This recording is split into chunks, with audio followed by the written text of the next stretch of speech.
Vou tentar isso aqui mesmo. Aí, por que ela tem que falar inglês? Me explica. Não sou americano. Ela só está informando para todo mundo que esse reunião vai ser gravado. Mas se você não fala isso para nós, nenhum de nós. Aliás, a Thaís também sabe, acho que o Antônio também. O resto você está Sim. mais perdido que segue tiroteio. Obrigado por essa informação preciosa que você nos deu. Vamos voltar, então.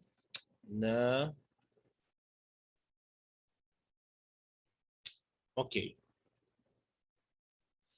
A mensagem é: o evangelho é para ser vivido. Não é vívido, não, viu, irmãos? Porque vívido teria sido.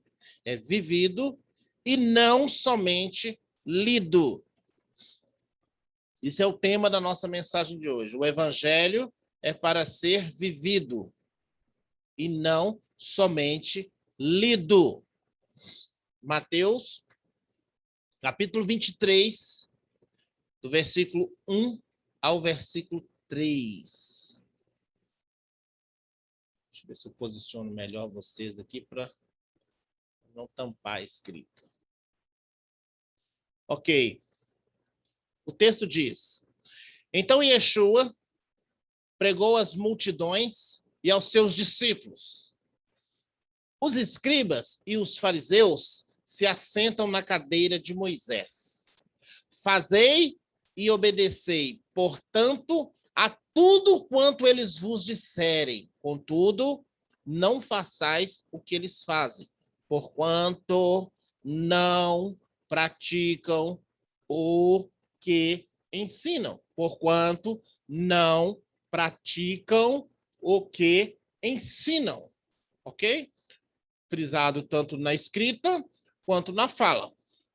Antes de passar para o assunto em questão, eu quero falar sobre essa questão dos fariseus, escribas, um pouquinho, só para elucidar vocês enquanto a essa questão de evangelho romano e evangelho judaico. O evangelho romano coloca os fariseus como se fossem os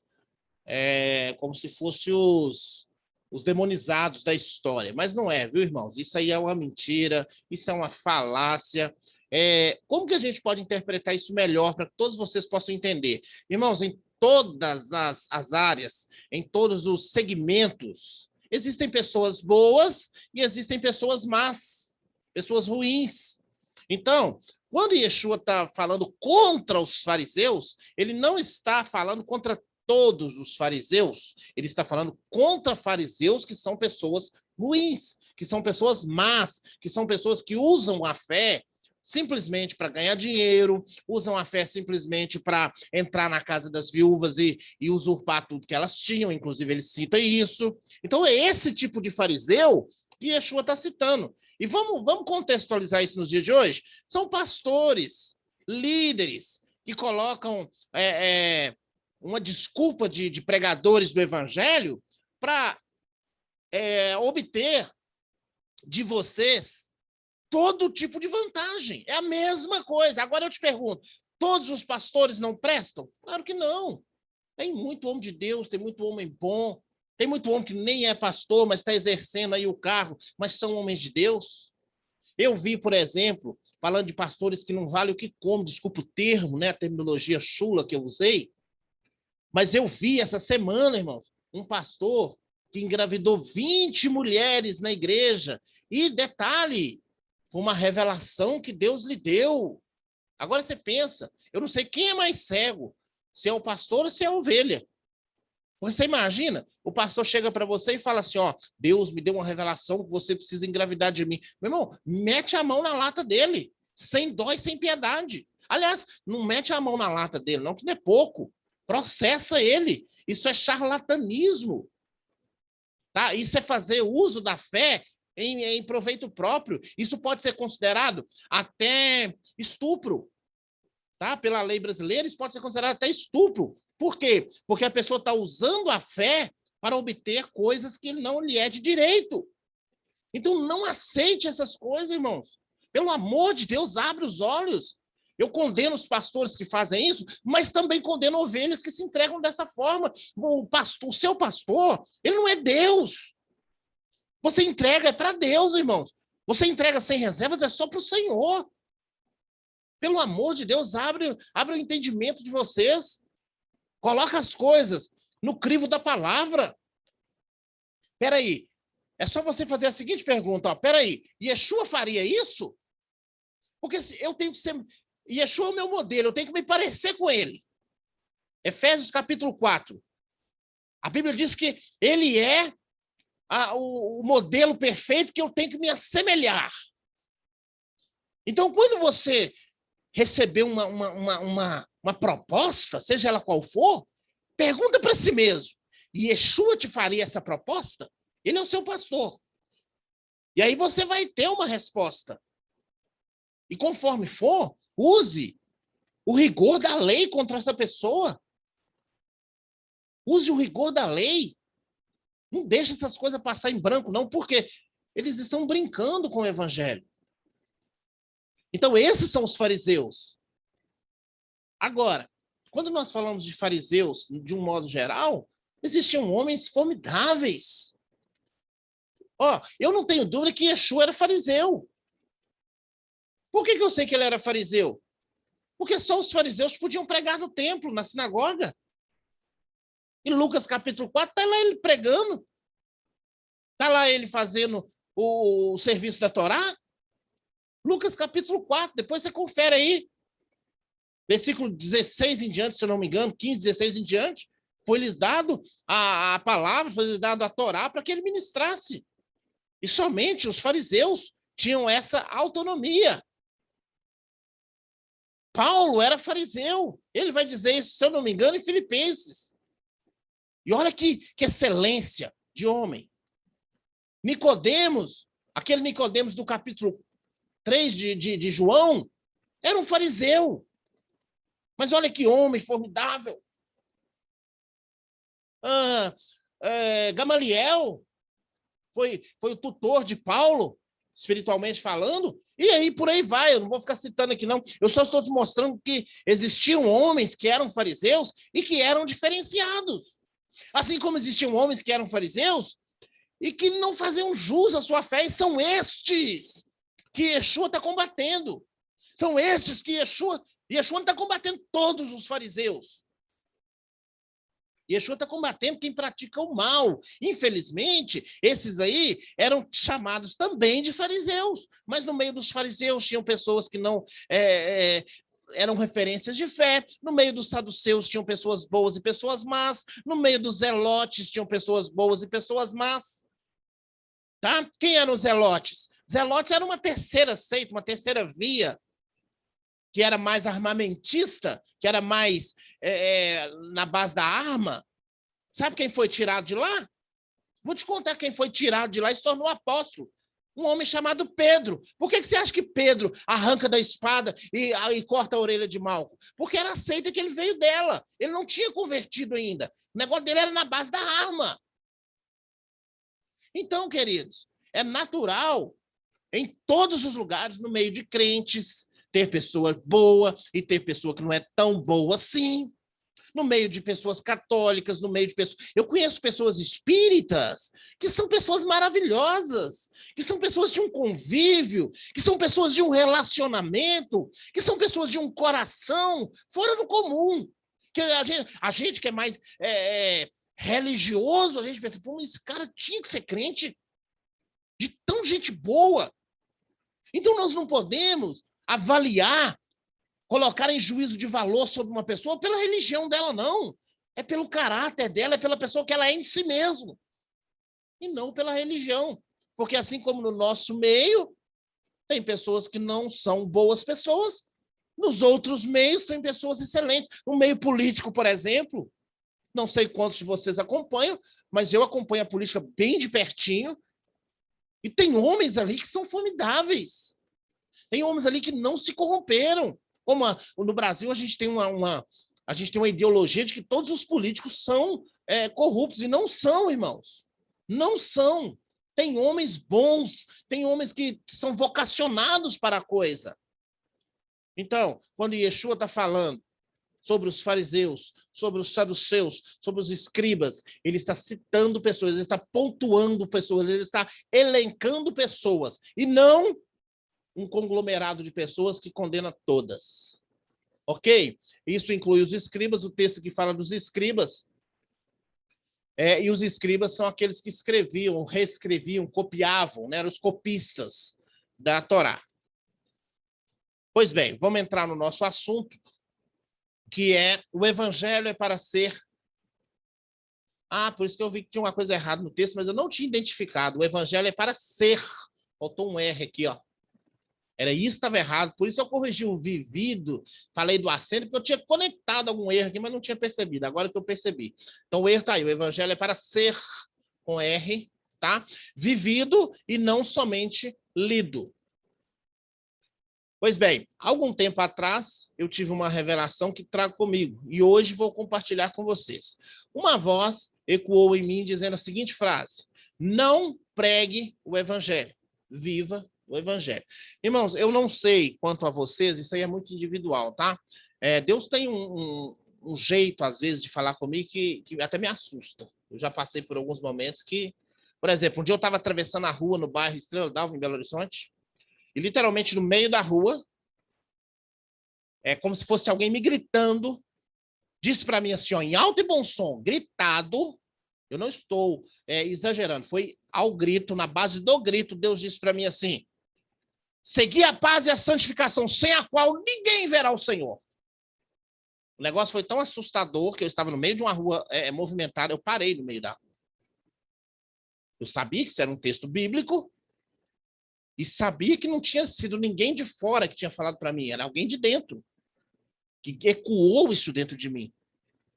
Eu parei no meio da rua assim por 3, 4, 5 segundos e de repente eu percebi, eu lembrei, eu voltei ao meu estado natural. Falei, eu estou no meio da rua. E saí da rua, voltei para o passeio e fui analisar. Cheguei em casa, né? Fui pensar o que Deus tinha me falado, fui escrever sobre o assunto, enfim. O que eu quero colocar para vocês aqui é que às vezes acontece isso comigo, não é constantemente, mas algum tempo atrás, aí, uns meses atrás, ecoou isso aí dentro de mim. Ó. Não pregue o evangelho, viva o evangelho. Lembra que eu falei da música? A música diz o quê? Que nós somos uma carta escrita. Espera aí. Mas que tipo de escrita você é? Nós somos uma carta escrita. Se eu vivo o evangelho, quem me vê, lê o evangelho em mim. E se eu não vivo o evangelho? O que ela lê em mim? Por exemplo, ela pode ler, por exemplo, ela pode ler em mim, fofoqueiro. Às vezes é a impressão que a gente passa. Mal pagador, não perdoador, pessoa caloteira, dá cheque sem fundo, embora cheque a gente nem usa mais. O que as pessoas leem de você? Qual é a escrita que você passa? Não pregue o evangelho, viva o evangelho. Confesso que, a princípio, fiquei atordoado com tal assertiva, mesmo porque, olhando a grosso modo, está em desacordo com a palavra de Deus. Olhando a grosso modo, esse texto não se encaixa na Bíblia. E se ele não se encaixa na Bíblia, eu não posso recebê-lo. Porque, aprenda uma coisa, Deus só fala com você aquilo que se enquadra, aquilo que se alinha ao pensamento bíblico. Deus não vai falar nada contra você, contra a Bíblia, para você. Por exemplo, esse pastor que falou que Deus falou com ele que ele tinha que engravidar as outras pessoas, outras mulheres. Deus não falou isso com ele. Por que Deus não falou isso com ele? Porque a Bíblia não diz nada disso. A Bíblia diz o contrário disso. A Bíblia diz o quê? Que o marido tem a sua esposa e a esposa tem o seu marido, ponto final. Ponto final. Então, Deus não fala para entrar em choque com a Bíblia, não. Toda vez que ele te falar, tem que se alinhar à Bíblia. Ele pode não usar as palavras exatas da Bíblia, mas pode também usar. Mas no final da história, tem que se enquadrar, tem que se alinhar com o pensamento bíblico. Então, não pregue o evangelho, viva o evangelho. Olha o texto. Prega a palavra. Insista, a tempo e fora de tempo. Aconselha, repreende, encoraja com toda a paciência a sã doutrina. E sã doutrina. 2 Timóteo, capítulo 4, versículo 2. O que o texto aqui está dizendo? O que o texto aqui está deixando claro para nós? Olha aqui. O que o texto está dizendo aí? Há tempo e fora de tempo. O contrário do que eu falei. O que foi falado para mim, não prega o evangelho.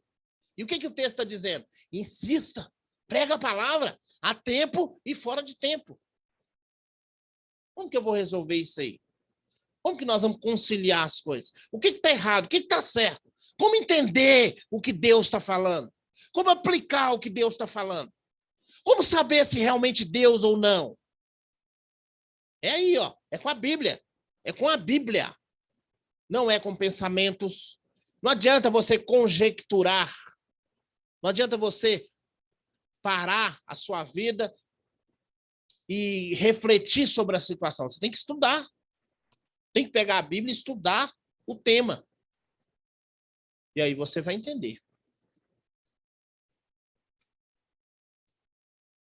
Essa frase, essa aqui que está nesse post aqui, ó. Nesse aí, ó. Pregue o evangelho em todo tempo. Se necessário, use palavras. Essa frase ela é atribuída a São Francisco.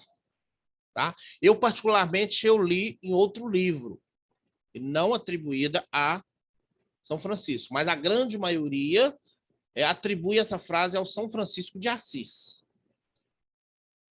Preste atenção se essa não é a mesma palavra. Vamos supor que seja realmente São Francisco de Assis, que viveu muito antes de mim, ou seja, quem for que emitiu essa frase, viveu antes de mim. Porque nem se sabe quem emitiu. Mas olha o que ele diz. Pregue o evangelho em todo tempo. Aí, ó, ele está de acordo com a Bíblia. Ó. Pregue em todo tempo. Mas ele diz, ó, se necessário, use palavras. Quer dizer, você prega em todo tempo com atitudes. Vivendo o que você estuda, o que você lê, o que você aprende. Olha como agora a coisa encaixa. Quando Deus diz para mim, não pregue o evangelho, viva o evangelho. Deus está dizendo o quê? Deus está dizendo, olha, se você viver o evangelho, você vai pregar em todos os momentos e, se necessário for, use palavras. Era isso que Deus estava dizendo. Por quê?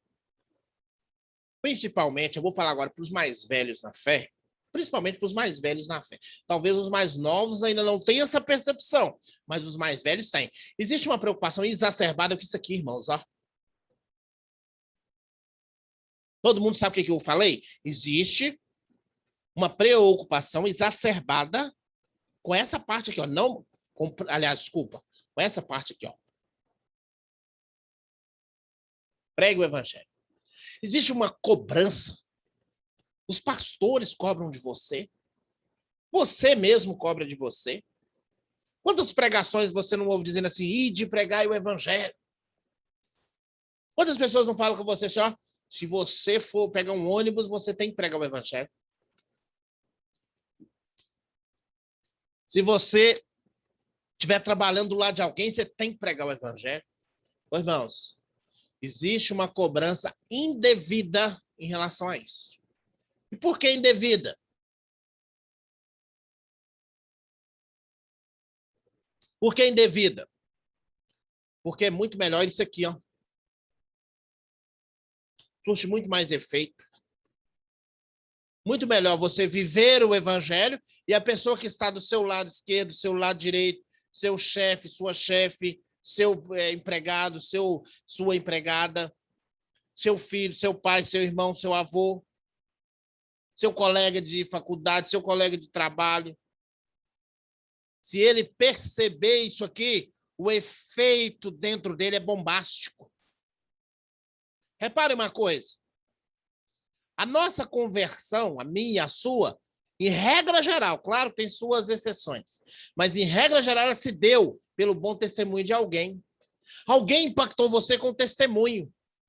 Alguém impactou você com uma vida diferente. Alguém impactou você porque ele vivia o evangelho. Você falou assim, nossa, essa pessoa é diferente. Essa pessoa, ela tem algo que os demais não têm. E essa pessoa chamava a sua atenção. Então, viver o evangelho é exatamente isso aqui, ó. Se preciso, se necessário, use palavras.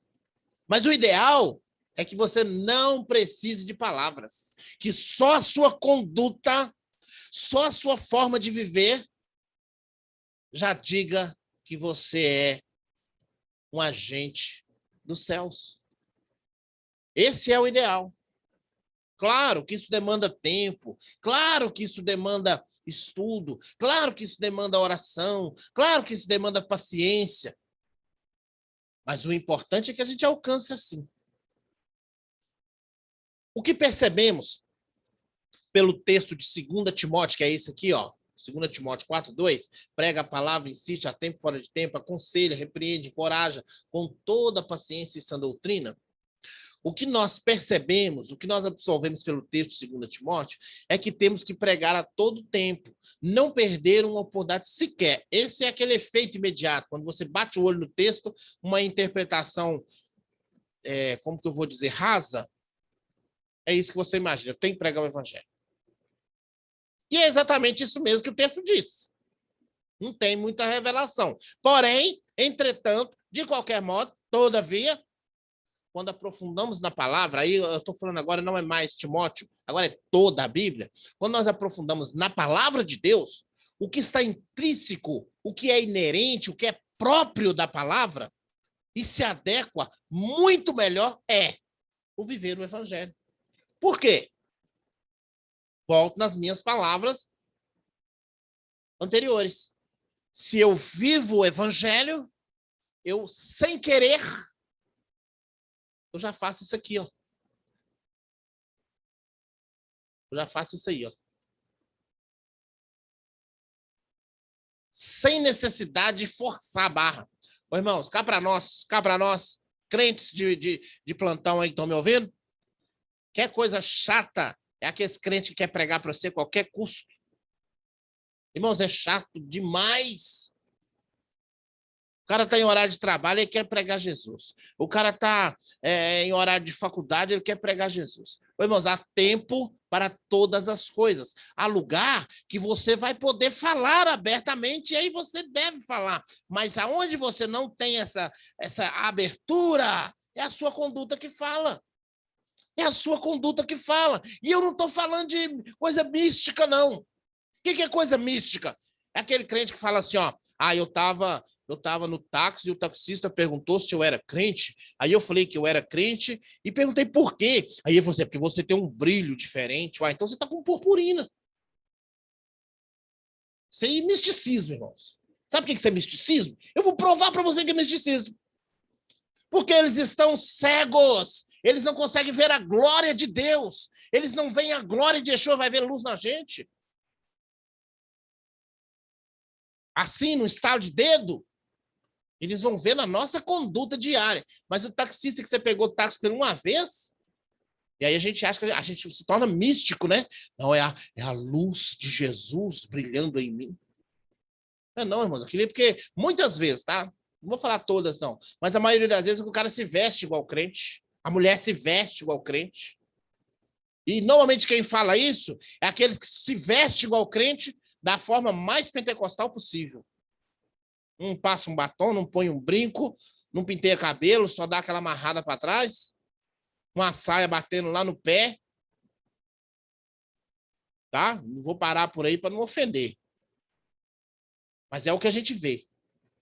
Aí viu a pessoa apareceu dessa forma, aí o taxista ou motorista de ônibus, ou sei lá quem, fala, não, você é crente?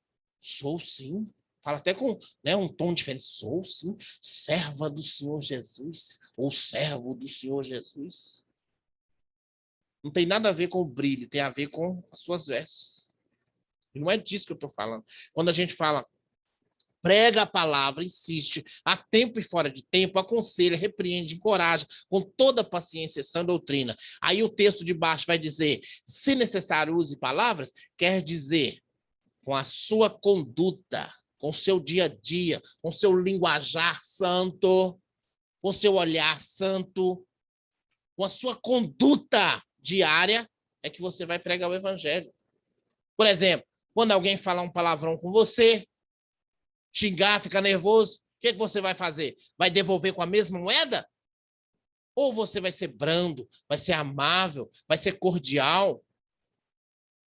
Qual vai ser a sua postura?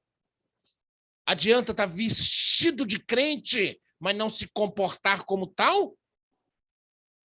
Então é disso que nós estamos falando. É essa conduta, que não importa a veste, né? Eu chamo isso aqui, ó, de fantasia de pastor. Ah, isso é fantasia. A maioria está fantasiado. Em casa, ele não tem essa postura, não. No trabalho, não tem essa postura. É só aqui, ó, de frente de vocês, né? Fica aquela postura parecendo até que é. Então, cuidado com isso. Nós estamos falando de dia a dia. Nós estamos falando de ser dentro da sua casa, junto com a sua esposa, com seu marido, com seus filhos. É aquela conduta diária, aquela conduta que descreve exatamente quem você é. Aí a minha pergunta é, aquilo que descreve exatamente quem você é tirado da Bíblia ou é tirado do mundanismo, do secularismo? A conversa sua, quando está no meio dos seus amigos, é uma conversa santa, sadia, pura, respeitosa, ou é uma conversa já diferenciada de quem não tem muito contato com a Bíblia? Às vezes até quando falam com você da Bíblia, você se excusa, não quer falar desse assunto porque tem vergonha.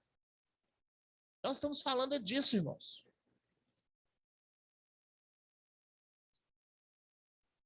Porém, não, já li essa parte. E por quê? Porque se vivemos o evangelho na prática, nossa vida será um livro aberto, uma pregação constante, muito mais que meras palavras. E meras palavras aqui tem o sentido exato de falar e não viver. Oi, irmãos, eu não vou nem tentar criar uma ideia de porcentagem, de percentual, porque eu não tenho condições para isso. Mas é grande no nosso meio pessoas que falam, mas não vivem. Vive um conto de fadas. Vive um evangelho grotesco. Um evangelho distante. Vocês vão entender. E meras palavras aqui têm o sentido exato de falar e não viver.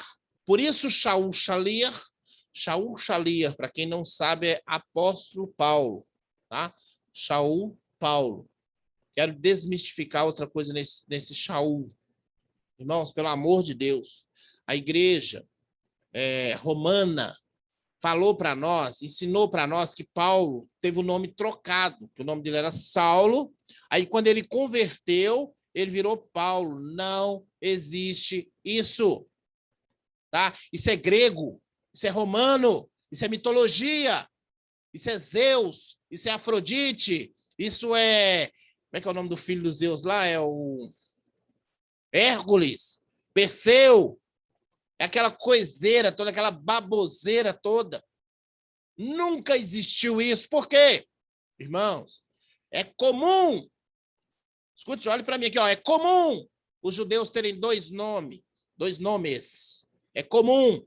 Por exemplo, eu conheço, a Thaís conhece o Mateus Andona. No Brasil, o nome dele é Mateus Andona. Porém, quando ele está em Israel, o nome dele é Matitiarro, que é o nome judaico dele. Todo judeu tem um nome judaico e um nome da nacionalidade exata dele. E Matitiarro é Mateus do mesmo jeito. É o mesmo nome. ok? Não são todos os casos, mas a maioria é o mesmo nome. No caso de Saulo, na verdade, o nome hebraico de Saulo é Shaul, do rei Saul. Jogando para o grego, virou Saulo. Virou Saulo, mas é Saul. Veja que Saulo e Saul têm uma proximidade muito grande. Aí, quando veio o romanismo, que colocava o S no final das palavras, dos nomes, né? Por exemplo, Nicodemos, né? Deixa eu lembrar um mais recente aqui, aquele filme Gladiador, Máximos, tudo tinha S no final. Enfim, não lembro outro agora, não. Mas aí colocou Paulus, tá? Saulus, Paulus. Então, Saulo, Shaul e Paulo é o mesmo nome. Em nacionalidades, em países diferentes, eles mudaram o nome, fizeram uma torção na palavra e mudou. Assim como Yeshua. Yeshua em hebraico. Jesus em grego. Jesus em português. Não vou tentar o inglês, não, porque eu sei que eu vou falar errado. Então, mas eu sei que em inglês E não Hadassah é também, não é? Jesus. Pode falar, minha filha. Desculpa. O nome da Esther é Hadassah, né? Hadassah. Pois é. E é o mesmo nome. E assim vai.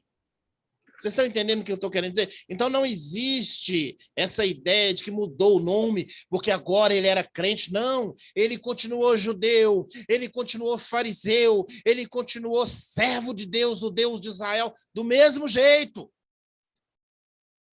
E não mudou o nome, não mudou. Outra mentira a respeito dele, que ele caiu do cavalo. Quando ele viu a luz, lá em Atos 9, ele caiu do cavalo. Ô, irmãos, acha isso no texto? Não tem isso no texto. Colocaram, inferiram isso ao texto e as pessoas não conferem e vão replicando essas inverdades e acaba se tornando uma verdade, mas não é. Ok?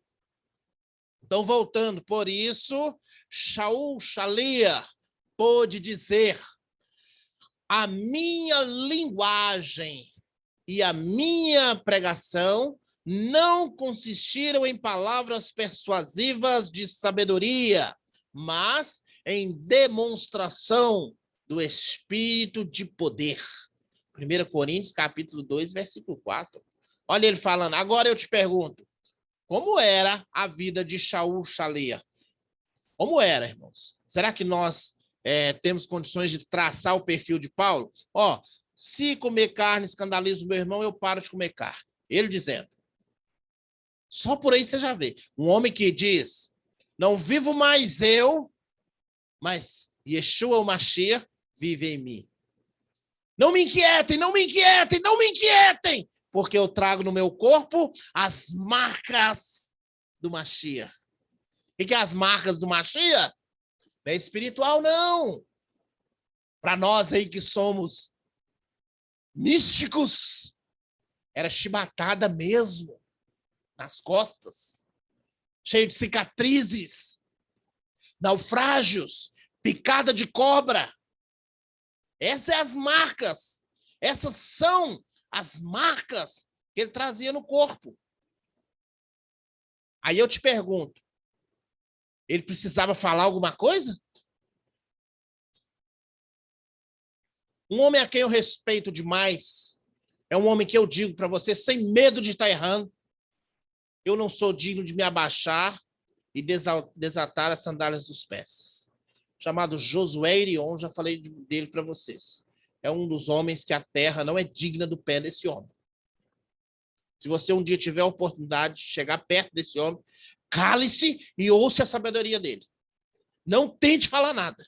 Apenas absorva o que Deus vai usá-lo para trazer para você. Esse homem pregador, ele já fez mais de 20, 30 voltas ao mundo pregando o evangelho. E ele, numa dessas voltas ao mundo, ele entrou na cortina de ferro, antiga cortina de ferro, que hoje não existe mais. Ele entrou na cortina de ferro e para pregar o evangelho, mas não se pode pregar o evangelho lá como nós pregamos aqui. Lá é tudo as ocultas.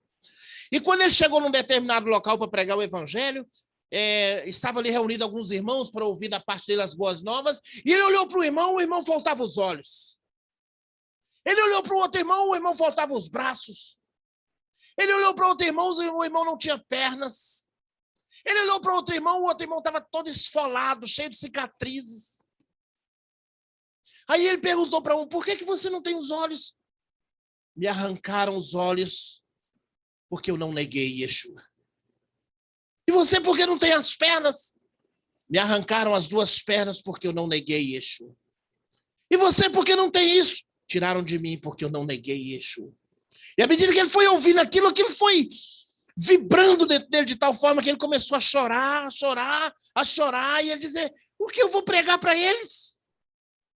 O que eu vou pregar para esse povo? Que Jesus cura, que Jesus sara, que Jesus salva, que Jesus liberta. Um homem cujos olhos foram arrancados para negar Jesus? Ou você nega Jesus? Ou eu vou arrancar os seus olhos, então arranque os meus olhos. O que eu vou pregar para esse homem? A vida fala muito mais alto do que 100.000 palavras em qualquer altitude de som, em qualquer volume de som. A sua vida precisa falar. Não adianta você falar do evangelho somente com a sua boca, se a sua vida diz ao contrário. Não adianta você viver uma coisa e pregar outra. Nós temos que mergulhar naquilo que cremos, nos transformar naquilo que acreditamos, nos assemelhar àquilo que pregamos. Caso contrário, será palavras ao vento. Sabe quando você pega um tambor e começa a bater? Faz muito barulho, mas nenhum conteúdo. Não evoca nada, não fala nada, não transmite nada. Se você não estiver vivendo o evangelho. Amados, quando lemos o evangelho e vivemos como os demais, repito, quando nós lemos o evangelho, mas vivemos outra vida, a vida como os demais homens da terra, nós nos tornamos religiosos.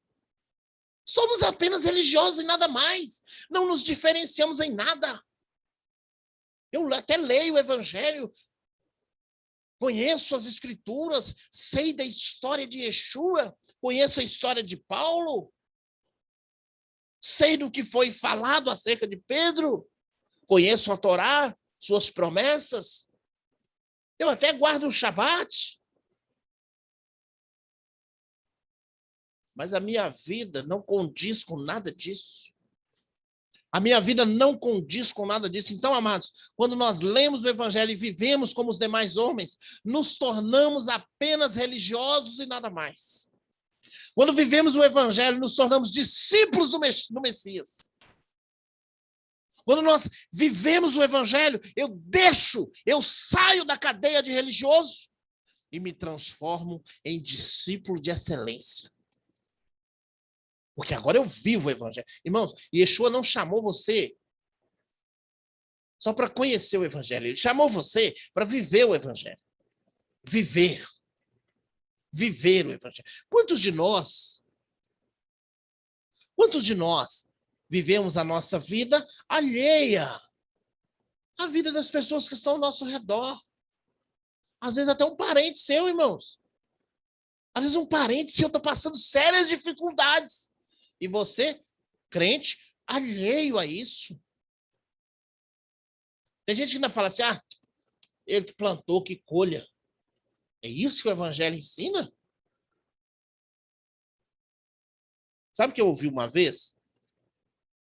Eu ouvi um pastor ensinando que você não, quando você vê alguém na tribulação, você não pode ajudar ele, não, Porque você vai atrapalhar o agir de Deus na vida dele. Você vai impedir que Deus transforme a vida dele. Será que tem coerência isso, irmãos? Será que é isso que... Eu pergunto para vocês, é isso que a Bíblia ensina? Quando Yeshua estava carregando a cruz dele, ninguém ajudou ele? Ou de repente não aparece no meio da multidão, um homem chamado Simeão, e ajuda Yeshua a carregar a sua cruz? Será que Paulo, quando escreveu levai as cargas uns dos outros, será que ele estava louco? Evangelho, irmãos, é vida. Não é uma historinha. Eu vou falar uma verdade com vocês. Com todo respeito a cada um de vocês que é devido. Mas se você não tiver disposição de viver o evangelho de verdade, vale a pena não. Perde seu tempo, não. Só para ser religioso é bobagem. Você está perdendo seu tempo. Tá? Você está perdendo o seu tempo. Porque eu não sou chamado para ser religioso. Eu sou chamado para ser discípulo de excelência e viver o evangelho. Quando eu leio as histórias e passo a ter conhecimento delas, eu me torno um religioso. Quando essas histórias se tornam vivas, quando esses ensinamentos se tornam vivos dentro de mim, passam a gerenciar, a gerir a minha vida, então eu me tornei um discípulo do Mashiach. Não podemos ter contato com o evangelho, saber o que ele prescreve, ou escreve, ou ensina, ou dita, e fazer o contrário. Não posso. Irmãos, eu não posso. A Bíblia vai dizer que se eu conhecer e não obedecer, é melhor que eu não tivesse conhecido. Portanto, Efésios capítulo 4, versículo 17 a 24. Olha o que o texto diz. Portanto, digo isso e testifico no Senhor. Ele diz, tá? Esse texto aqui tem uma ênfase, olha. Portanto, digo isso, que eu estou dizendo. Mas, além de dizer, eu testifico, ou seja, existe uma testificação, uma confirmação no Senhor, para que não mais andeis como andam os gentios. Aqui é vaidade, não sei por que desse erro, mas isso aí foi cópia da Bíblia, então não foi um erro meu, mas está errado aí. É na vaidade da sua mente, não verdade. Na vaidade da sua mente, mas se bem que verdade da sua mente também dá. Por quê? Porque a verdade da minha mente nem sempre é a verdade da Bíblia. Tá? Mas o texto mais comum de você achar nesse texto é vaidade. Então, para que não mais andeis como andam os gentios, na vaidade do seu pensamento, da sua mente, entenebrecido do entendimento, separado da vida de Deus, pela ignorância que há neles, pela dureza do coração, os quais, se tornando insensíveis, entregaram-se à lascívia para cometerem com avidez toda sorte de impureza. Mas vós não aprendestes assim a Cristo. Olha aí. Nós vemos nesse texto dois povos. O primeiro povo é aquele que anda na vaidade do pensamento, tenebrecido, entendimento, separado da vida de Deus pela ignorância que há neles, dureza de coração. Esse é o primeiro povo. O segundo povo somos nós, ó. Ou pelo menos deve ser nós. Mas vós não aprendestes assim a Cristo. Mas olha o que ele fala aqui. Se é, olha a dúvida aí. Isso é Paulo está falando. Se é que ouvistes, se é que neles fostes instruídos, conforme a verdade no Messias. Aí agora, nesse caso, eu responsabilizo nós, os pastores. Por quê? Cabe a quem instruir-nos? Aos pastores. Se os pastores não instruem, retira, então, a responsabilidade da ovelha. Até certo ponto. Por que até certo ponto? Porque a Bíblia está na sua mão. Você tem liberdade, autoridade, autonomia de lê-la. Cabe a nós ensinar. Cabe a você aprender, mas cabe a você também pesquisar estudar, buscar por conta própria. Não fica esperando os pastores, não. E muita gente está errando. Inclusive eu. Já errei demais. Já errei demais. Tá? Todos nós somos sujeitos ao erro. Conforme é a verdade no Messias Yeshua. A despojar-vos. Todo mundo sabe o que é despojar, né, irmãos? É fazer isso aqui, ó. Tirar, viu? Tirar, ó, tirar. Estou despojando do meu blazer, tá?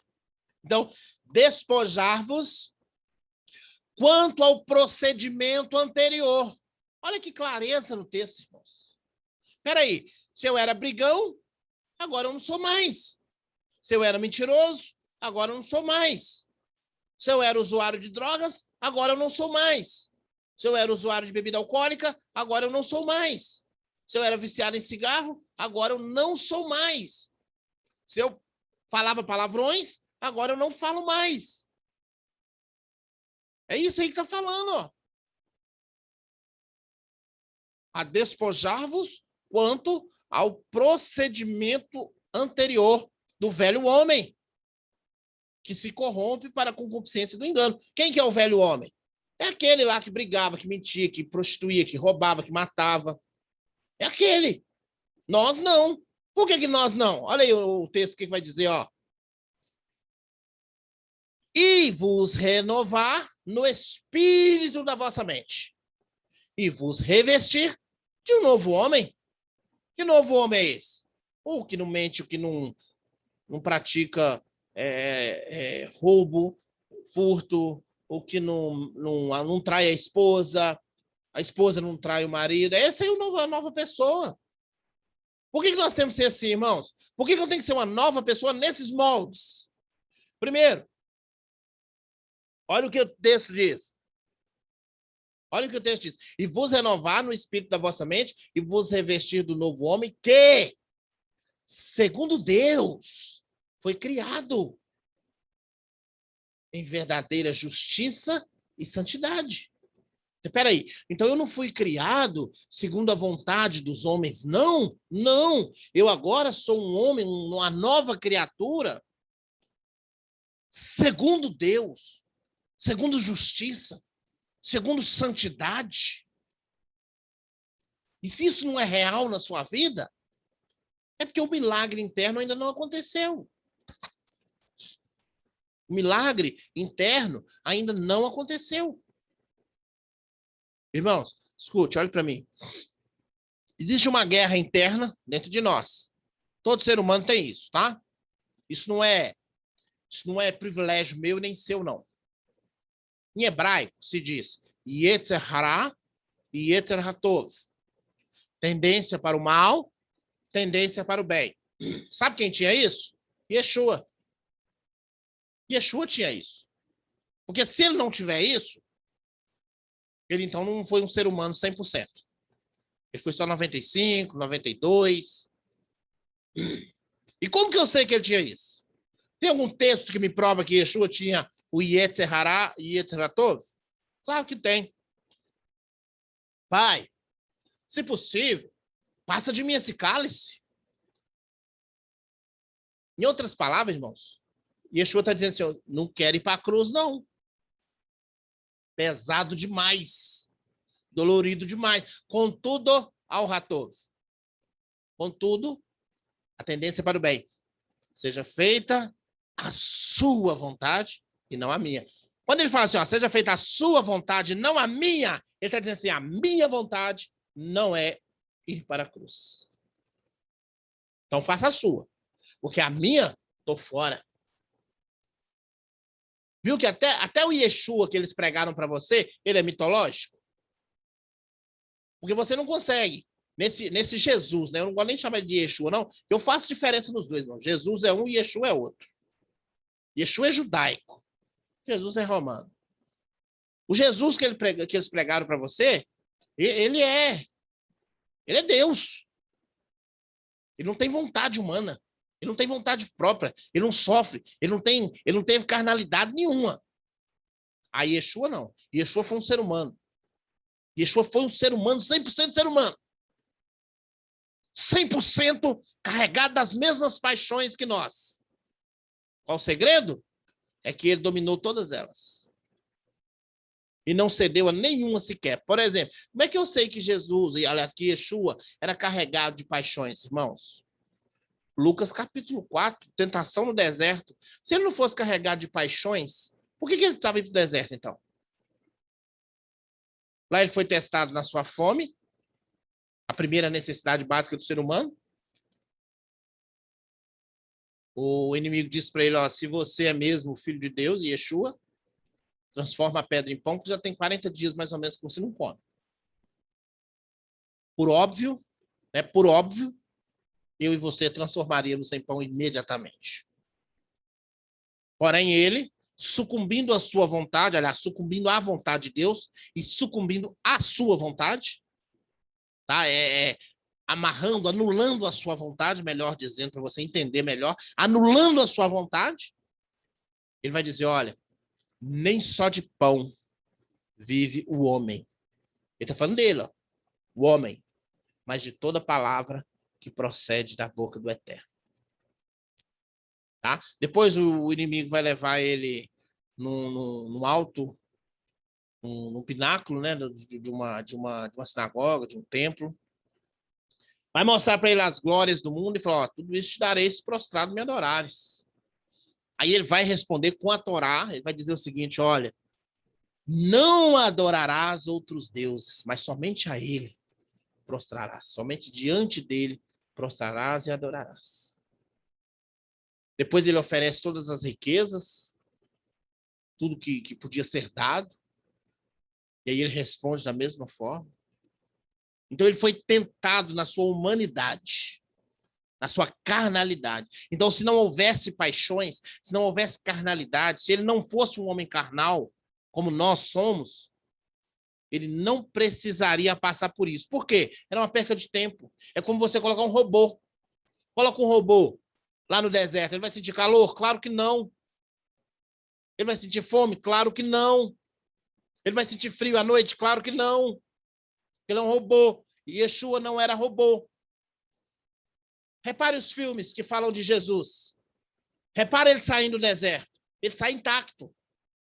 Você acha que depois de 40 dias, sem água, sem comida, sol quente de 40 graus durante o dia, baixo de zero durante a noite, ele ia sair com aquela pele de artista de Hollywood? Com certeza ele estava todo deteriorado. Pele toda deteriorada, queimada, partida, rasgada, machucada, sangrando. Não tenha dúvida disso. Por quê? Porque ele era um ser humano, ele não era um robô. Até o Jesus que eles pregaram para você, ele é extremamente romano. Eles pregaram para nós, eu também recebi isso. Em contrapartida, Yeshua sofreu tudo que ele tinha que sofrer, sem deixar nada para trás.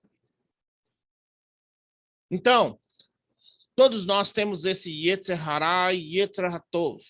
Tendência para o bem, tendência para o mal. Sabe onde você vai ver isso? Quem já foi criança um dia, né, assistiu Pica-Pau. Quem assistiu Pica-Pau um dia deve ter visto um desenho onde aparecia de um lado um pica-pauzinho anjo e do outro lado um pica-pauzinho demônio. Um dizia faz o mal, o outro dizia faz o bem, faz o mal, faz o bem, faz o mal, faz o bem. Qual que é a diferença do desenho para a realidade? É que no desenho eles colocaram de forma externa. A realidade é interna. Tá? Existe no seu coração, dentro de você, isso não são demônios, isso é tendência sua, minha, nossa, para o bem ou para o mal. Por exemplo, quando a gente está no trânsito, né? Eu sei que eu penso assim, né, tenho tentado mudar isso, mas não é fácil. As pessoas mais enérgicas no trânsito, elas pensam assim. Você vê uma pessoa empinando a moto no trânsito, o que a gente pensa? Primeiro, não podia tanto cair. Isso é a tendência para o mal. Não podia tanto vir a polícia, tendência para o mal. A tendência para o bem vai dizer, não cai não. Melhor que ele continue. Todos nós temos isso dentro de nós. Não é privilégio de ninguém. Pois bem, então voltando ao nosso texto, e vos revestir do novo homem, que, segundo Deus, foi criado em verdadeira justiça e santidade. Tenho dito isso aos que me ouvem com mais frequência, os meninos aqui da casa. Não pregue o evangelho. Viva o evangelho. Por que eu digo isso, irmãos? Nós temos estudos aqui pela manhã e não foi uma nem duas. Deixa eu só admitir uma pessoa aqui. Não foi uma nem duas. Nós, às vezes, ensinamos alguma coisa, ensinamos um detalhe, como esse aqui, por exemplo, que já foi ensinado aqui para eles, ó, se revestir do novo homem. E aí eu ministro isso para eles, e glória a Deus, e aleluia. Aí quando eu chego aqui embaixo, daí a pouco tem gente brigando lá em cima. Aí eu falo para eles, gente, não adianta vocês conhecerem o texto, não adianta vocês saberem o que está escrito se vocês não viverem isso. Vocês precisam colocar isso em prática. O velho homem ia receber a afronta e dar a afronta de volta. O novo homem não. O novo homem, se ele receber uma afronta, ele vai apaziguar a situação. Ele vai apaziguar a situação. Então, eu tenho ensinado isso para eles, e eles estão me ouvindo agora, eles sabem. Não tenho ensinado só com palavras, não. Eles têm visto as coisas que, às vezes, eu passo aqui na casa e consigo me controlar, consigo conduzir a situação com como se fosse uma coisa simples. Mas aí, depois de terminado, eu vou chorar, eu vou sofrer, eu vou gritar dentro de mim. Mas eu não grito com a pessoa, eu não ocasiono um problema maior. Pelo contrário, eu tento resolver com amor, com carinho, com perdão, libero o perdão antes que me peçam. Então, ensino para eles, primeiro na teoria, mas mostro para eles na prática como se fazer. Olha, quando alguém te afrontar, baixa sua cabeça. Deixa a pessoa afrontar. Não vai bater boca, não adianta, ela está nervosa. Deixa ela falar o que quiser, ela põe para fora. Vai aliviar a alma. Daí a pouco a pessoa mesmo chega perto de você, me perdoa. Fui grosseiro, fui rude. Aí vocês abraçam e choram junto. Então, irmãos, é necessário a gente viver isso. Veja o que, de fato, é evangelho na prática, sem religiosidade. Lucas 6, 27 ao 36. Tem um microfone aberto, deixa eu fechar ele aqui. Ok, então, olha, aí eu falei para vocês do símbolo, né, o logotipo da casa de acolhimento, né, do abrigo. E o texto vai dizer assim, ó, mas a vós que ouvis, digo, amai os vossos inimigos, fazei bem aos que vos odeiam, bendizei os que vos maldizem, orai pelos que vos caluniam. Ao que te ferir numa face, oferece-lhe também a outra. E ao que te houver tirado a capa, não lhes negue também a túnica. Dá a todo o que te pedir. E ao que te tomar o que é teu, não reclames. Assim como quereis que os homens vos façam, do mesmo modo lhes fazei vós também. Ora, se amardes os que vos amam, que mérito há nisso? Pois também os pecadores, gentios, até os perversos fazem isso. E se fizerdes bem aos que vos fazem bem, que mérito haverá nisso? Também os pecadores fazem o mesmo. E se emprestardes aqueles de quem esperais receber de volta, que mérito há nisso? Também os pecadores emprestam aos pecadores para receberem outro tanto. Porém, amai os vossos inimigos, fazei bem e emprestai, nunca desanimando. E grande será a vossa recompensa, e sereis filho do Altíssimo, porque ele é benigno até para com os ingratos e maus. Sede misericordiosos, como também o vosso Pai é misericordioso. Olha aí o que é o Evangelho. É isso aí que é o Evangelho. Pega isso aí. Não precisa ser esse texto aí exatamente, não. Mas pega na sua Bíblia, na sua versão, imprime isso aí, põe no lugar que você vê todo dia. Põe no banheiro, próximo do espelho, na porta. Na hora que você for abrir a porta do banheiro, vai estar lá, na porta do seu quarto. Coloca isso aí, irmãos. Coloca isso aí. E não pense vocês que eu estou pedindo vocês para fazer e que eu não faço, não. Aqui não dá para vocês verem, mas a minha parede aqui, a parede da minha casa é cheia de papel colado. É importante para mim, eu colo para ficar na vista, nos olhos. Esse aqui é um texto que precisa estar dentro de nós. Né? A gente pode reler tudo aqui várias e várias vezes, nós vamos sempre achar uma novidade. Porque esse aqui é o texto que caracteriza uma pessoa que vive o evangelho. Amar o inimigo. Quem faz isso, irmãos? Quem ama o inimigo? Fazer bem ao que me odeia? Bem dizer o que me maldiz? Não é? Orar pelos que me caluniam? Aqui, ó. Vou até aproveitar esse caluniam aqui, ó. Tem uma pessoa, os meninos da casa sabem, eles estão me ouvindo agora. Tem uma pessoa, irmãos, que estava aqui na casa, está falando horrores de mim. Vocês não têm noção da mente maquiavélica que é. E as coisas que estão falando a meu respeito. Aí, os meninos que estão aqui na casa, que estão nos ouvindo agora, pergunta para eles qual é a minha atitude em relação a essa pessoa. Pergunta para eles se eu devolvo a calúnia, ou se eu fico brigando com a pessoa, ou se eu falo para eles assim, olha, essa pessoa não presta. Tá? É uma pessoa que ficou aqui uns 3 ou 4 meses, e aí fez algo que não deveria ter feito. Se eu contar para você, você vai pasmar. Irmãos, se eu contar para você, você vai pasmar. Tá? Então, não vou nem contar, não, para não te pasmar. Mas, além de ter feito tudo isso, está ao nosso derredor, falando uma mentirada sem pé nem cabeça. Mas você acha que eu vou amaldiçoar, que eu vou brigar, que eu vou xingar, que eu vou atrás da pessoa? Vou não, irmãos. É ele e Deus para lá. Hoje mesmo, se eu não me engano, foi hoje mesmo. Eu ainda falei com os meninos, falei assim, olha, eu oro para que Deus tenha misericórdia da vida dele. Por quê?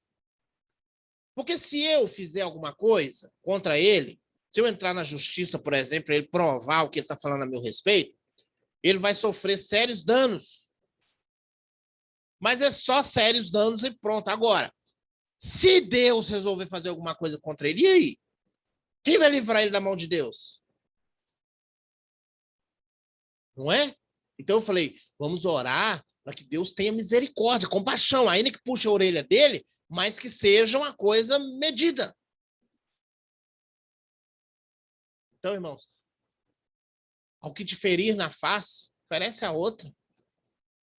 Não é colocar punho de briga, não. Bateu de um lado, baixa a guarda. Baixa a guarda.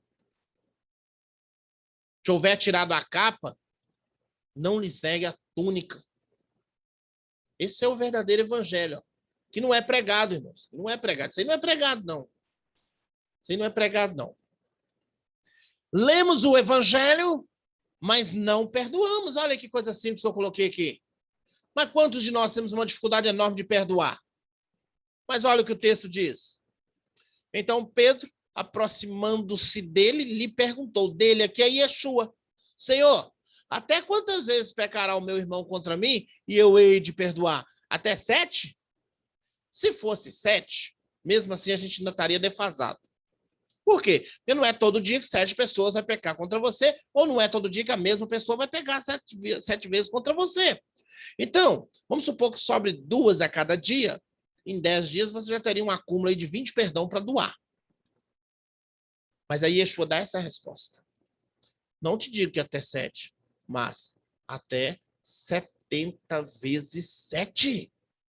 Equivalente a 490 perdões por dia. Ô, irmãos, sabe, Sabe o Silvio Santos, que ele fica assim, ó, quem quer dinheiro e jogando aviãozinho? É a gente com perdão. É a gente com perdão. A gente que está no trânsito, aí, quando você vê o carro, já perdoou. Tá perdoado, tá perdoado. Né? Saiu no portão, o vizinho, bom dia, tá perdoado, tá perdoado, tá perdoado. A esposa levantou, bom dia, tá perdoada também. O filho falou assim, tem café, tá perdoado também. A nossa palavra tinha que ser só essa, tá perdoado, tá perdoado, tá perdoado, tá perdoado. Eu te perdoo, eu te perdoo. Ah, mas eu não pequei contra você, mas eu te perdoo a si mesmo. Por quê? Porque são 490 vezes por dia que eu devo perdoar e tenho dificuldade de perdoar uma. E digo que sou crente. E digo que sou convertido. E digo que amo o Senhor. E digo que conheço o Evangelho. Falácias. Falácias. Nada mais que falácias. Não vivemos o Evangelho. Somos apenas religiosos.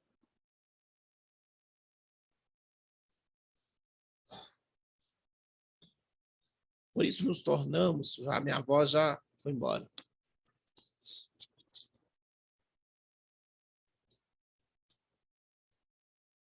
Por isso nos tornamos apenas religiosos, não praticando aquilo que lemos e que sabemos ser o certo. Mesmo que isso fuja das nossas forças, mas devemos fazer em oração. Ô, irmãos, eu sou um ser humano, sabia? Vou contar para vocês aqui. Revelação, tá? Eu sou um ser humano. Então, eu não estou aqui apontando o dedo para vocês e falando que vocês estão errados, não. Eu estou dizendo nós somos religiosos. Por que eu estou dizendo isso? Porque eu sei que às vezes perdoar é difícil.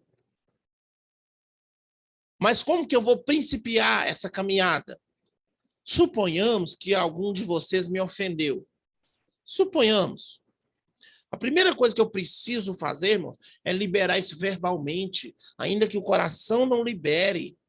Mas eu preciso dizer, eu perdoo. Eu preciso fazer isso tomar forma. Por quê, irmãos? Porque a minha palavra exerce autoridade. A minha palavra é poder. A minha palavra tem poder. Então, eu posso fazer isso ao ar livre, espontaneamente, mas também posso fazer no meu quarto, chorando, orando, Senhor, eu não estou conseguindo perdoar o fulano de tal, mas me ajuda contra a minha fraqueza. Me ajuda a perdoar o indivíduo. Senhor, olha aqui, ele fez isso comigo. Machucou meu coração. Cura essa ferida, porque eu quero, desejo e preciso. Ou então, eu não quero, eu não desejo, mas eu preciso perdoar o fulano de tal. Eu preciso perdoar o meu pai, eu preciso perdoar a minha mãe, eu preciso perdoar o meu filho, eu preciso perdoar a minha esposa, eu preciso perdoar o meu pastor, eu preciso perdoar o meu marido, eu preciso perdoar o meu vizinho, eu preciso perdoar essa pessoa. Por quê? Porque eu estou carregado de veneno. Porque a falta de perdão é um veneno que eu ingeri e está matando a minha alma. Então, quando eu libero o perdão, o maior beneficiado não é o perdoado, não. Sou eu que pus o veneno para fora e salvei a minha vida. Olha para você ver, pus o veneno. Desculpa o termo que eu vou usar, termo grotesco. Mas vou usar. Vomitei o veneno. Salvei minha vida, irmãos. Quando você perdoa, você está salvando a sua vida. Vou ministrar um estudo para você sobre o perdão, se possível, semana que vem. O que implica perdoar e o que implica não perdoar. As maldições da falta de perdão. Quando eu perdoo, eu estou pondo para fora. Eu estou pondo para fora e acabou. Estou limpo, estou curado, estou sarado.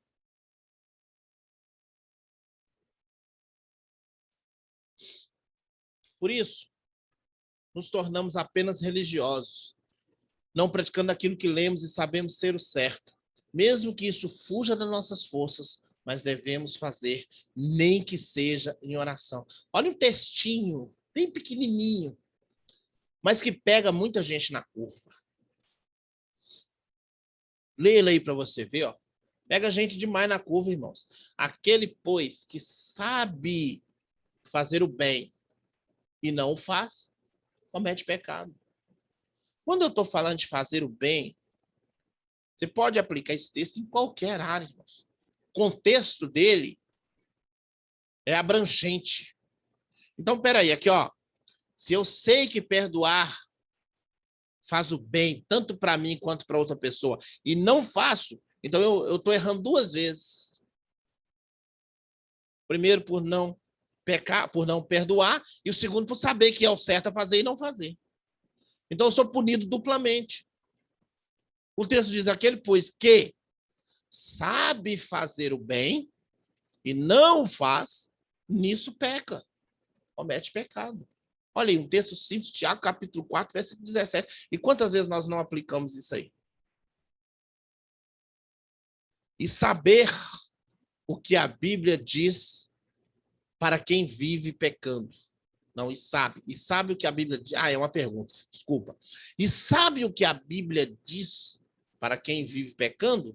Antes de responder essa pergunta, volta aqui, ó. Aquele, pois, que sabe fazer o bem e não faz, comete pecado. Aí a pergunta, e sabe o que a Bíblia diz para quem vive pecando?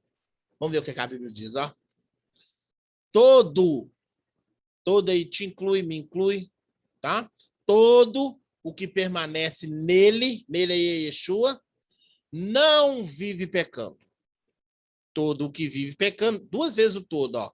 Primeiro, todo que não vive pecando, e agora todo o que vive pecando. Então, nós já dividimos o todo em duas vezes, dois povos. O todo que peca e o todo que não peca.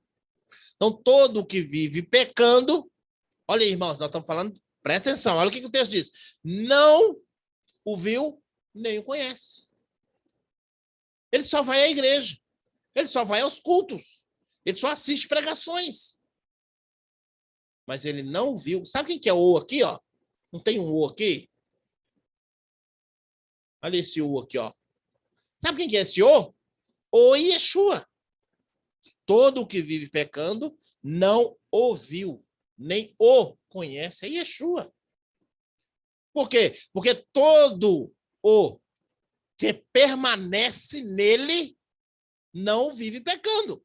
Quem vive pecando não o conhece nem ouviu. Olha aí.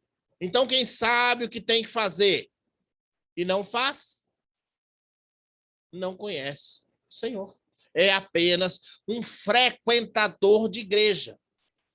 E estamos carregados desse tipo de pessoa. Carregado de pessoa que só traz o que o pastor diz. Ah, mas meu pastor disse isso. Ah, mas meu pastor disse aquilo. Ah, mas meu pastor me ensinou. Peraí, mas e a Bíblia? E o que a Bíblia diz? E o que a Bíblia não diz? E o que é certo e errado em relação ao que a Bíblia diz e o que é em relação ao que o seu pastor diz? Quer dizer que a palavra magna é a do pastor e não a da Bíblia? Pois é, complicado. É de coçar a cabeça. É de ficar. Filhinhos, amados, benditos, queridos, a quem eu amo de todo o meu coração, ninguém vos engane. Olha aqui, eu quero que essa palavra fique gravada na sua cabeça. Quem pratica justiça é justo, assim como ele é justo. Irmãos, evangelho não é teoria, é prática. Ou você resolve praticar o evangelho, ou é bobagem. Tá? Quem pratica a justiça, justiça é a Torá. Em hebraico é tzedaká. Equilíbrio. E equilíbrio é só a Torá. Então, ou eu pratico a Torá e, consequentemente, me torno um justo. Justo em hebraico é... Esqueci como é que fala justo. Tzadik.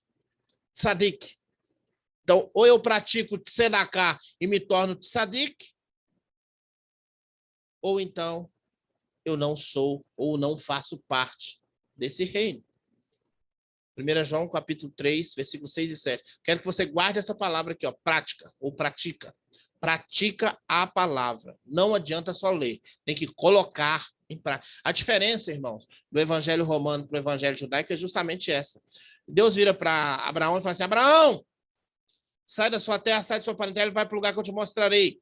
Abraão tinha família, Abraão tinha solidez, Abraão tinha dinheiro, condições, estrutura. O que Abraão fez? Largou tudo e foi. Essa é a diferença.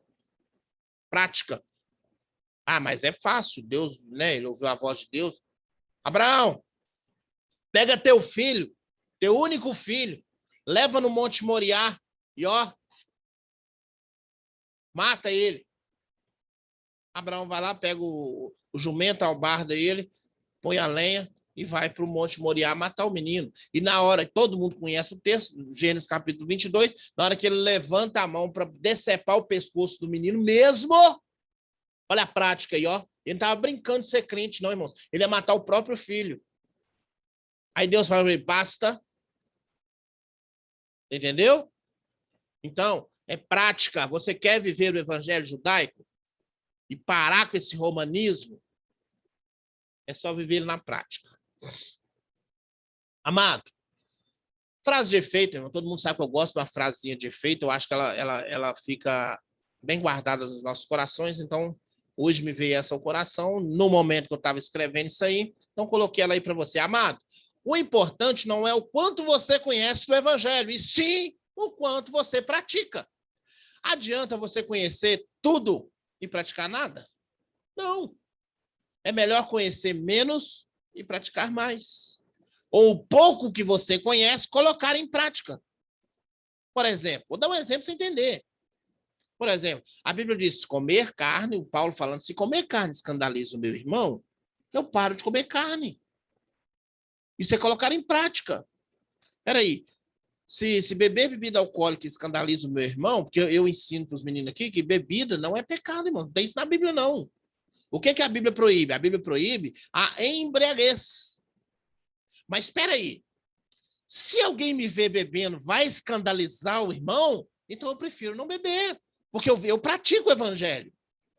Eu não estou vivendo um evangelho só superficial. Eu pratico o evangelho. Então, peraí. Se vai escandalizar o meu irmão, me ver bebendo, eu não bebo. Se for comendo uma carne, por exemplo, se eu estiver entre judeus, crentes, e me oferecerem um pedaço de carne de porco, eu não vou comer. Por quê? Porque eu vou escandalizar os irmãos judeus.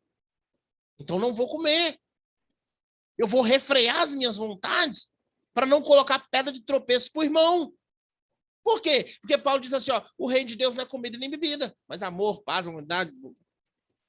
Então é isso, irmãos. Viver o evangelho na prática é isso. Ainda que eu saiba pouco, ainda que eu saiba pouquinho, mas o pouquinho que eu sei, eu tenho que colocar em prática. Não adianta você ser frequentador de igreja, não, irmãos. Quarta, sexta, domingo. Tem gente que é segunda, terça, quarta, quinta, sexta, sábado, domingo. Não adianta não, irmãos. Tudo é bobagem. Isso é religiosidade. Você pode ir a um culto? Pode. É bênção, é bênção. Ah, mas se eu não for no culto... No culto não acontece nada. Você continua da mesma pessoa.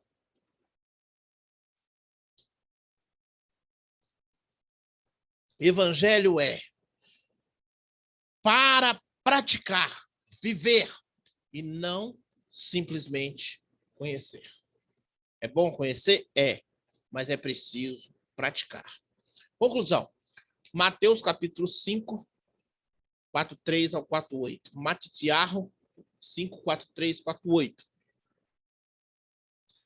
Ouvistes o que foi dito. Isso foi dito aqui, a Torá, viu, irmãos? A Torá trouxe os ensinamentos. Aí Jesus e Yeshua está falando assim, a Torá diz, amarás o teu próximo e odiarás o teu inimigo. Tá? Porque esse é o ensinamento. Eu, porém, Yeshua, vos digo, amai os vossos inimigos e orai pelos que vos perseguem. É praticamente o mesmo texto, só que em outro capítulo. Agora, isso aqui que é importante, amai os vossos inimigos e orai pelos que vos perseguem, mas agora tem um adendozinho aqui, para que vos torneis filhos do vosso Pai que está nos céus, porque ele faz nascer o seu sol sobre maus e bons. Irmãos, primeiro, para que vos torneis filhos de Deus. Então, tem algo que eu faço que me torna filho de Deus. Não é? Para me tornar-me alguma coisa, eu tenho que fazer algo. Tá? Então, tem algo que eu faço que me torna filho de Deus. O que é? É ser imitador dele aqui, ó. Amai os vossos inimigos, orai pelos que vos perseguem, e aí você vai ver o complemento no final. Agora eu acho interessante isso aqui, ó, porque ele faz o seu sol nascer sobre bons e maus. Você já imaginou se Deus começasse a fazer essa diferenciação? Ó, vai chover só na terra do ímpio, só na casa, aliás, do crente. Vai chover só na casa do crente, vai chover só na... Imagina como seria. Porém, Deus sendo Deus, o que ele faz? Ele faz chover, ele faz nascer sol, ele faz alimento para os bons e os maus, e faz chover sobre justos e injustos. Pois, se amares o que vos amo, que recompensa tereis? Não fazem os publicanos também o mesmo? E se saudade somente os vossos irmãos, o que fazeis demais? Não fazem os gentios também o mesmo? Agora aqui, ó, quando eu falei que você ia entender o restante, eu parei aqui no persegue. Tá? Aqui, ó, sede-vos ou sede vós, pois perfeitos, como é perfeito o vosso Pai Celestial.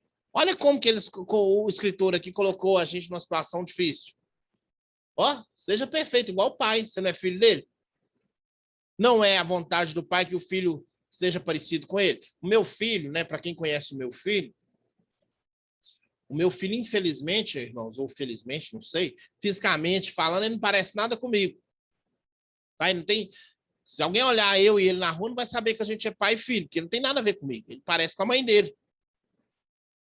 Na verdade, ele parece mais com o avô dele, o avô materno dele. E para piorar a situação, o interior dele também é de lá. Então, o que restou para ele, a meu respeito, não é muito bom. As coisas que ele puxou de mim não são boas. Porque o que ele herdou de lá foi o melhor. Por que eu estou dizendo isso? Porque eu gostaria muito que o meu filho fosse a minha imagem, a minha semelhança. Ainda que seja apenas fisicamente. E aí, eu concluo dizendo, o Pai Celestial quer que você seja como ele. E ainda diz perfeito.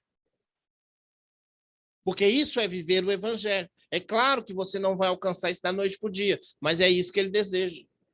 Então, fica aí esse apelo, fica aí esse ensinamento, fica aí esse desejo do meu coração. Fica aí esse desejo do meu coração. Que você seja instruído e que essa instrução não fique apenas em palavras e letras, mas que isso aí seja transportado para dentro do seu coração e que você realmente viva isso a partir de hoje, em nome do Messias Yeshua. Deixa eu concluir aqui, só dar um pause aqui.